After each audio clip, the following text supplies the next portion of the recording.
નમસ્કાર મિત્રો, તમારું સ્વાગત છે એસ ટીચિંગની અંદર. આપણે મનુષ્યના મગજ વિશે ગયા લેક્ચરમાં જોયેલું હતું. ત્યારબાદ એના પછીનો મહત્ત્વનો ટૉપિક એટલે વનસ્પતિઓમાં સંકલન. વનસ્પતિમાં આમ જોઈએ ને તો બે પ્રકારે વનસ્પતિની અંદર હલનચલન થતું હોય છે. એક છે વૃદ્ધિ આધારિત હલનચલન અને બીજું છે વૃદ્ધિથી મુક્ત હલનચલન. બરાબર. એમાં સૌપ્રથમ આપણને આવે છે વૃદ્ધિ આધારિત હલનચલન. જ્યારે વનસ્પતિની અંદર બીજ છે એ અંકુરણ પામે ત્યારે એના મૂળ છે એ નીચેની તરફ ગતિ કરતા હોય અને એના પ્રકાંડ એટલે કે ડાળીઓ છે એ ઉપરની તરફ જાય છે. બરાબર. એક્ઝામ્પલ તરીકે આપણે બધાને ખબર છે કે વટાણાના છોડની જ્યારે વૃદ્ધિ થાય ત્યારે એનું બીજ છે એમાંથી એના મૂળ છે એ જમીન તરફ જતા હોય અને એનો પ્રકાંડ છે એ ઉપરની તરફ ગતિ કરતા હોય છે. અને આ કઈ થઈ તો વૃદ્ધિ આધારિત હલનચલન થયું મિત્રો. અને અંકુરિત જે છોડ છે એ દિશાસૂચક ગતિને વૃદ્ધિને કારણે હોય છે. એના પછી નેક્સ્ટ જોઈએ વૃદ્ધિથી મુક્ત હલનચલન. વૃદ્ધિથી પણ અલગ રીતે જે હલનચલન થતું હોય અન્ય પ્રકારે એ આમાં જોવાનું છે. આમ જોઈએ ને તો આપણે જ્યારે લજામણીના છોડને અડીએ સ્પર્શ કરવામાં આવે ત્યારે એના જે પાંદડાઓ છે એ બીડાઈ જાય છે એટલે કે ભેગા થઈ જાય છે. તો આ હલનચલન છે વૃદ્ધિ આધારિત નથી પણ શેના આધારિત છે? સ્પર્શને કારણે થતું રહેલું છે. હવે આ જે લજામણીના પાન છે એમાં જે સ્પર્શની ઉત્તેજના છે એની અંદર ઝડપથી પ્રતિચાર આપે છે અને આ ગતિ છે એ વૃદ્ધિ સાથે સંબંધિત નથી. બરાબર. કારણ કે આ હલનચલન વૃદ્ધિ આધારિત નથી. હવે મિત્રો આપણને વૈજ્ઞાનિક રીતે જોવા જઈએ તો લજામણીના છોડ છે એની અંદર સ્પર્શ કરવાથી શા માટે બીડાઈ જાય છે? તો એનો આપણને જવાબ કોઈ પૂછે તો આપણે કહેશું કે લજામણીના જે પર્ણો છે એટલે કે એના પાંદડાઓ છે એમાં એક ગાદી જેવી રચના જોવા આપણને મળે છે અને આ ગાદી જેવી રચનાને આપણે પીણાધાર પણ કહેવામાં આવે છે. હવે જ્યારે પણ આપણે પીણાધારને સ્પર્શ કરીએ જ્યારે પણ એની અંદર સ્પર્શ આપણે પીણાધારને કરતા હોય ત્યારે એ વનસ્પતિની અંદર એક ઉત્તેજન અનુભવે છે. એક ઉત્તેજન એની અંદર શરૂ થાય છે અને એના લીધે એ જે પર્ણો છે એમાં રહેલું જે પાણી છે એ ગુમાવી દે અને પાણી ગુમાવે એટલે એના પર્ણો છે એ પાછા બીડાઈ જાય છે. બરાબર. એટલે કે પીણાધારને લીધે એની અંદર એક એવું પ્રવાહી હોય, પાણી જેવું પ્રવાહી હોય એને આપણે પીણાધાર કહીશું. અને જ્યારે પણ આપણે એને સ્પર્શ કરીએ ત્યારે એ શું કરે તો પર્ણ છે એ પાણીને ગુમાવે છે. ત્યારબાદ વનસ્પતિઓમાં સંકલન પ્રાણીઓના સંકલનથી કેવી રીતે અલગ છે? તો વનસ્પતિની અંદર જે સંકલન જોવા મળે પ્રાણીથી અલગ છે. શા માટે? તો વનસ્પતિમાં ચેતાતંત્ર આવેલું હોતું નથી પણ મનુષ્યની અંદર ચેતાતંત્ર આવેલું હોય છે. એના પછી પ્રાણીઓની માફક વનસ્પતિમાં વિશિષ્ટ પ્રોટીન નથી હોતા. વનસ્પતિ અને છેલ્લું છે તો કે વનસ્પતિની અંદર જો કોઈ સંદેશાનું વહન કરવું હોય તો એના માટે કોઈ ખાસ એવી પેશી નથી કે જેથી સંદેશાઓનું વહન થઈ શકે. કોઈ વિશિષ્ટ પેશી ન હોવાથી આપણે પણ જ્યારે વનસ્પતિને સ્પર્શ કરીએ ત્યારે એની અંદર ઓછી ઉત્તેજના જોવા મળે છે. એના પછી છે મિત્રો વનસ્પતિઓમાં પ્રેરાતું આવર્તન. તો આમ જોઈએ ને તો આવર્તન કોને કહેવાય? તો વનસ્પતિમાં પ્રેરાતું હલનચલન જો બાહ્ય પરિબળને લીધે થતું હોય તો એને આવર્તન કહેવાય. વનસ્પતિઓમાં કોઈ હલનચલન કોઈ બારોબારના પરિબળને લીધે થતું હોય તો એને આપણે આવર્તન કહેવાય. અને આવર્તન મોટા ભાગે બે પ્રકારના હોય છે. એક છે ધન આવર્તન અને એક છે ઋણ આવર્તન. તો આ ધન આવર્તન અને ઋણ આવર્તન શું છે? તો વનસ્પતિમાં પ્રેરાતું હલનચલન બાહ્ય પરિબળની દિશામાં જો થતું હોય તો એને ધન આવર્તન આપણે કહીએ છીએ. જો બારોબારનો કોઈ પરિબળ હોય અને એની દિશામાં વૃક્ષ છે એ આગળ વધતું હોય એની વૃદ્ધિ થતી હોય તો આપણે એને ધન આવર્તન કહેવાય. બરાબર. અને જો વનસ્પતિમાં પ્રેરાતું હલનચલન બાહ્ય પરિબળની વિરુદ્ધ દિશામાં થતું હોય, બરાબર મિત્રો, વિરુદ્ધ દિશામાં જો એનું હલનચલન થતું હોય તો એને આપણે ઋણ આવર્તન કહીશું. નેક્સ્ટ જોઈએ આગળ તો કે ઉત્તેજના પ્રેરતા પરિબળો કયા કયા છે મિત્રો? તો અલગ અલગ પ્રકારના આવર્તનો છે. સૌપ્રથમ આવર્તન છે પ્રકાશાનુવર્તન. તો પ્રકાશાનુવર્તનમાં શું જોવા મળે? તો કે પ્રકાશના લીધે વનસ્પતિમાં જો હલનચલન થતું હોય તો એને આપણે પ્રકાશાનુવર્તન કહીએ છીએ. કોઈ પ્રકાશના લીધે વનસ્પતિમાં હલનચલન થાય તો એને આપણે પ્રકાશાનુવર્તન કહીએ છીએ. જે નામ છે એના ઉપરથી જ એની વ્યાખ્યા બની જાય છે. બરાબર. હવે જો પ્રકાશનું વર્તન થતું હોય તો પ્રકાશ કઈ જગ્યાએથી હોય? તો ઉપરથી થતો હોય. બરાબર. જમીનની અંદરથી નહીં, પણ પ્રકાશ ઉપરથી આવતો હોય, જમીન પરથી. તો એનું મૂળ છે એ કઈ? પ્રકાશ જે બાજુથી આવે એનાથી વિરુદ્ધ દિશામાં ગતિ કરે તો મૂળ છે એ ઋણ પ્રકાશાનુવર્તન કહેવાય. અને પ્રકાશની દિશામાં કોણ આગળ વધે? તો એનું પ્રકાંડ છે એ પ્રકાશની દિશામાં આગળ વધે. એટલા માટે પ્રકાશાનુવર્તનમાં ધન આવર્તન જોવા મળે છે. એના પછી મિત્રો છે પાણી. તો પાણીના લીધે વનસ્પતિમાં હલનચલન થાય તો એને કહેવાય જલાનુવર્તન. અને જલાનુવર્તન મોટાભાગે પાણી કઈ દિશામાં હોય મિત્રો? તો કે પાણી જમીનની અંદર સંગ્રહ થતું હોય છે. તો આ જમીનની અંદર સંગ્રહ થાય તો જમીનની અંદર શું હોય મિત્રો? મૂળ હોય. તો મૂળ કેવું આવર્તન થયું?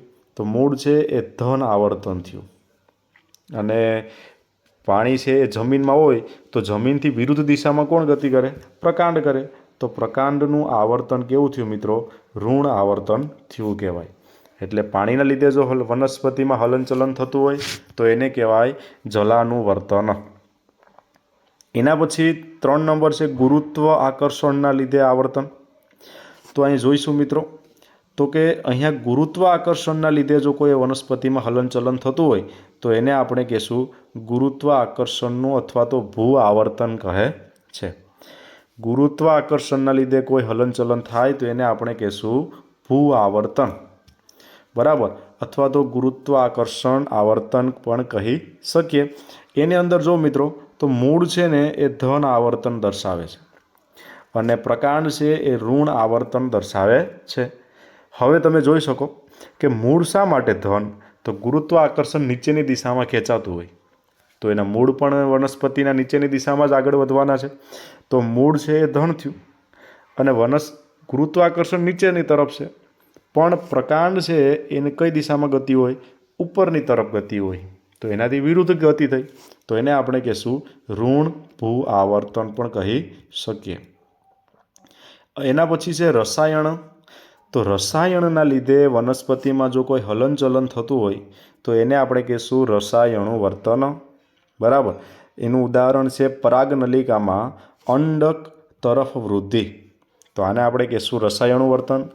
એના પછી સ્પર્શને લીધે વનસ્પતિમાં જો હલનચલન થતું હોય તો એને આપણે કહીશું સ્પર્શાનુવર્તન. બરાબર.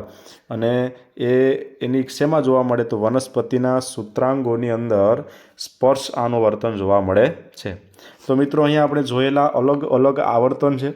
એની અંદર આપણે મૂળનું કેવું આવર્તન થાય? ધન થાય કે ઋણ થાય? પ્રકાંડનું ધન ઋણ આવર્તન થાય કે ઋણ આવર્તન થાય? એ આપણને યાદ રાખવું પડશે બધાએ.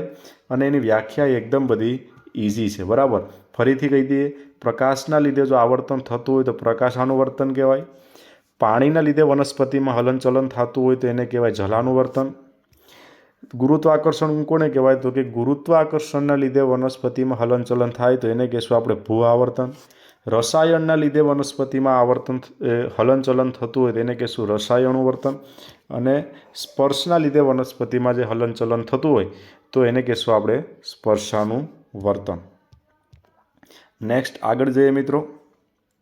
હવે રાસાયણિક સંદેશાવાહક અંતઃસ્ત્રાવી સંકલન. તો આમ જોઈએ ને તો કોષોની વચ્ચે સંદેશાવાહક માટે તેની જરૂર પડે છે. બરાબર. તો કોની?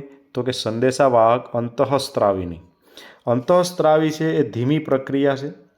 વનસ્પતિમાં જે અંતઃસ્ત્રાવ થાય છે એ પ્રક્રિયા ધીમી છે, પરંતુ શરીરના બધા કોષો સુધી એની અસર પહોંચાડે છે. વનસ્પતિ અને પ્રાણી બંનેમાં અસરકારક છે અને અંતઃસ્ત્રાવના સંશ્લેષણ માટે તેના કાર્યસ્થાનથી જુદું પડે છે અથવા તો જુદા હોય છે. નેક્સ્ટ આગળ જઈએ મિત્રો.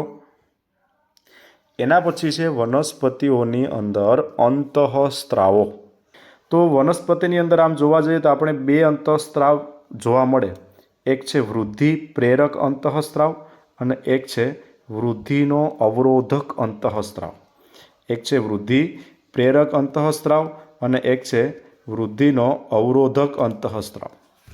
વૃદ્ધિ પ્રેરક અંતઃસ્ત્રાવ મિત્રો કયા છે? તો કે અહીં તમે જોઈ શકાય ઓક્ઝિન, એના પછી જિબ્રેલિન.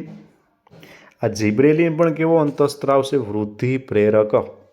અને છેલ્લું છે સાઇટોકાઇનિન. આ ત્રણેય અંતઃસ્ત્રાવ વૃદ્ધિ પ્રેરક અંતઃસ્ત્રાવો છે. અને વૃદ્ધિ અવરોધક અંતઃસ્ત્રાવ એક જ છે મિત્રો, એબ્સિસિક એસિડ. એબ્સિસિક એસિડ એ વૃદ્ધિને અવરોધનારું અંતઃસ્ત્રાવ છે. કોઈ વનસ્પતિ ઝડપથી મોટી થતી હોય તો એને રોકવા માટે પણ એબ્સિસિક એસિડ આપણને દવા તરીકે પણ ઉપયોગ કરતા હોઈએ છીએ, બરાબર, વ્યવહારની અંદર પણ. એટલે વનસ્પતિમાં વૃદ્ધિનો ઓછી કરવી હોય તો એબ્સિસિક એસિડ અંતઃસ્ત્રાવ કારણભૂત છે. અને જો વૃદ્ધિ પ્રેરક અંતઃસ્ત્રાવ હોય તો ઓક્ઝિન, જિબ્રેલિન અને સાઇટોકાઇનિન નામનો અંતઃસ્ત્રાવ છે. સૌપ્રથમ અહીંયા આપણને આપેલું છે ઓક્ઝિન, બરાબર. તો ઓક્ઝિન છે એ શું છે? તો કે તે અગ્રભાગે સંશ્લેષણ પામે છે અને તેની કોષની લંબાઈમાં પણ એ વૃદ્ધિ કરે છે. હવે જ્યારે જે વનસ્પતિના જે ભાગ ઉપર પ્રકાશ ન પડતો હોય તેવા ભાગે તે પ્રસરણ પામે છે ઓક્ઝિન, અને એ જગ્યાએ વનસ્પતિની વૃદ્ધિ કરે છે, બરાબર. અને તે પ્રકાશાનુવર્તન માટે પણ જવાબદાર છે. કોણ મિત્રો? ઓક્ઝિન. નેક્સ્ટ એના પછી છે જિબ્રેલિન. જો આપણને પ્રકાંડમાં વૃદ્ધિ કરવી હોય તો પ્રકાંડની અંદર વૃદ્ધિ કરવા માટે જિબ્રેલિન અંતઃસ્ત્રાવ ખૂબ જ મહત્ત્વનો ભાગ ભજવે છે. જ્યારે પણ પ્રકાંડની વૃદ્ધિની વાત આવે ત્યારે આપણને જિબ્રેલિન અંતઃસ્ત્રાવ જ ઉપયોગી થશે, બરાબર. એના પછી છેલ્લો એક અંતઃસ્ત્રાવ છે, એ છે સાઇટોકાઇનિન. તો સાઇટોકાઇનિન મોટાભાગે શેમાં જોવા મળે? તો કે ફળ અને બીજની સાંદ્રતામાં વધારો કરવા માટે જોવા મળે છે. અને તે કોષ વિભાજન થાય એના માટે પણ મુખ્ય પ્રેરક છે. કોણ મિત્રો? સાઇટોકાઇનિન. અને છેલ્લું છે વૃદ્ધિનો અવરોધક અંતઃસ્ત્રાવ. હમણાં આગળ આપણે જોયું કે વૃદ્ધિ અવરોધક અંતઃસ્ત્રાવ કયો છે? તો એ છે મિત્રો એબ્સિસિક એસિડ.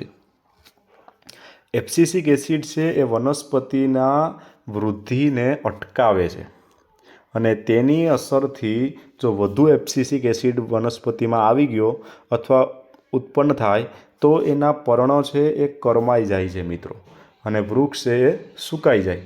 એટલે વૃદ્ધિ અવરોધક અંતઃસ્ત્રાવ છે એબ્સિસિક એસિડ, એના લીધે એના પાંદડાઓ સુકાઈ જાય છે. હવે આપણે આગળ જોઈએ તો પ્રાણીઓમાં અંતઃસ્ત્રાવ. જેવી રીતે વનસ્પતિઓની અંદર અંતઃસ્ત્રાવ આપણે જોયું તેમ પ્રાણીના અંતઃસ્ત્રાવની લાક્ષણિકતાઓ, બરાબર. તો પ્રાણીની અંદર જે અંતઃસ્ત્રાવો જોવા મળે એ ચોક્કસ રાસાયણિક સંયોજનો છે બધા, અને રાસાયણિક રીતે બધી બનેલા સંયોજનો છે, બરાબર. અને એનું મુખ્ય કાર્ય છે ને તો કે સંદેશાઓના વહન કરવાનું કાર્ય છે મિત્રો. એની અંદર જે અંતઃસ્ત્રાવો છે એ સંદેશાઓના વહન માટે ખૂબ જ ઉપયોગી અંતઃસ્ત્રાવો છે. પછી દરેક અંતઃસ્ત્રાવના અલગ અલગ લક્ષ્ય હોય, બરાબર, લક્ષણો હોય. અલગ અલગ અંતઃસ્ત્રાવો અલગ અલગ રીતે કાર્ય કરતા હોય છે.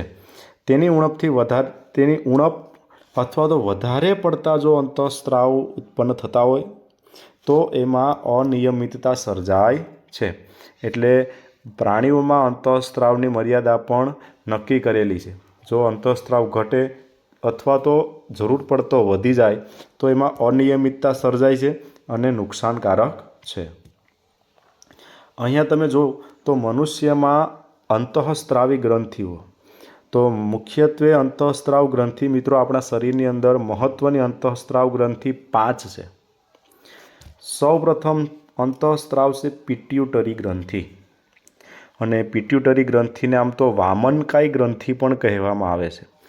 આ કઈ જગ્યાએ એનું સ્થાન છે મિત્રો? માથામાં, અને એ શરીરની ઊંચાઈમાં વધારો કરવા માટે મહત્ત્વની ભૂમિકા ભજવે છે. ગ્રંથિમાંથી અંતઃસ્ત્રાવ ઓછો બનતો હોય તો મનુષ્યની અંદર વામનતા જોવા મળે, એટલે કે નીચાપણું, એની હાઇટ ઓછી જોવા મળે. અને જો એનો સ્ત્રાવ વધી ગયો તો મનુષ્યનું સામાન્ય હાઇટ કરતાં પણ એની હાઇટ એટલે કે ઊંચાઈ વધુ જોવા મળે છે. એના પછી નેક્સ્ટ મહત્ત્વની ગ્રંથિ થાઇરોઇડ ગ્રંથિ. આપણે બધાને ખબર છે કે ગળાના ભાગમાં આવેલી હોય છે અને એની અંદર એક અંતઃસ્ત્રાવ છે થાઇરોક્સિન, અને આની ઉણપથી શું થાય તો મિત્રો ગોઈટર નામનો આપણને રોગ થાય છે, અને એની અંદર આયોડિન આવેલું હોય છે. જો આપણા શરીરની અંદર આયોડિન ઘટે તો ગોઈટર નામનો રોગ આપણને થાય છે. એટલા માટે સરકારે દરેક નિમકની અંદર આયોડિન ફરજિયાત કરેલો છે, જેનાથી આપણને ગોઈટર નામનો રોગ થઈ શકે નહીં. એના પછી મહત્ત્વની ગ્રંથિ છે મિત્રો સ્વાદુપિંડ ગ્રંથિ. સ્વાદુપિંડ ગ્રંથિ ક્યાં હોય તો જઠરની નીચે હોય, અને એની અંદર ઇન્સ્યુલિન નામનો અંતઃસ્ત્રાવ ઉત્પન્ન થાય. આપણે આખા દિવસની અંદર જે શર્કરાઓ ખાતા હોઈએ, એટલે કે મીઠાઈવાળી વસ્તુ જે ખાતા હોઈએ, એનું પાચન કરવાનું કામ કરે ઇન્સ્યુલિન. ગળી વસ્તુનું પાચન ઇન્સ્યુલિન કરે. જો એ ઇન્સ્યુલિન ઓછો બને તો આપણી અંદર શર્કરાનું પાચન ઓછું થાય, એટલે આપણને ડાયાબિટીસ અથવા તો મધુપ્રમેહ નામનો રોગ થઈ શકે છે. એટલા માટે ઇન્સ્યુલિનની માત્રા જો ઘટી જાય તો ડાયાબિટીસ થવાની સંભાવના રહે છે. એના પછી છે એડ્રીનલિન ગ્રંથિ.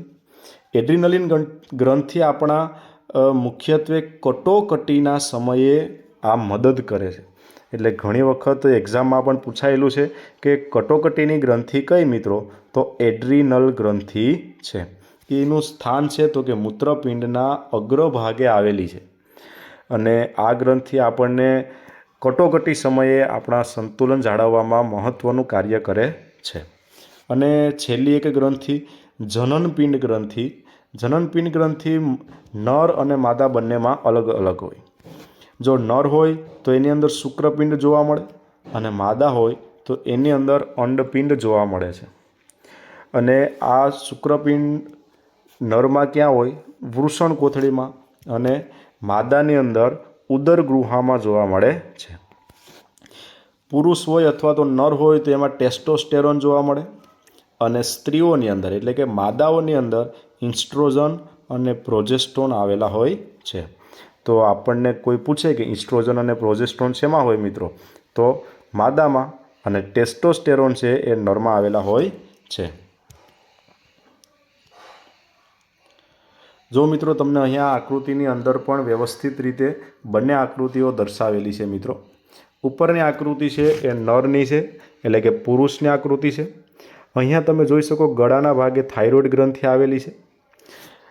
પછી તો કે પિટ્યુટરી ગ્રંથિ, હાઇપોથેલેમસ ગ્રંથિ, એડ્રીનલ ગ્રંથિ એટલે કટોકટી સમયની ગ્રંથિ, સ્વાદુપિંડની ગ્રંથિ એટલે ઇન્સ્યુલિનવાળી ગ્રંથિ, અને અહીંયા વૃષણ કોથળીની અંદર શુક્રપિંડો આવેલા હોય છે.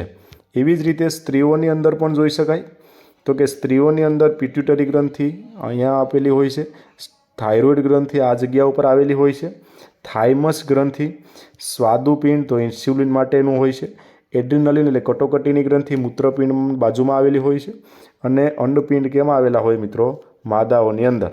અને એમાં બે અંતઃસ્ત્રાવ હોય, પ્રોજેસ્ટ્રોન અને ઇસ્ટ્રોજન. મિત્રો અહીં આપણનું ચેપ્ટર પૂરું થાય છે. વારંવાર વિડીયો જોતા રહેજો. એક જ વિડીયો 2 થી 3 વાર જોજો, તો જેથી લાંબા સમય સુધી આપણને યાદ રહે.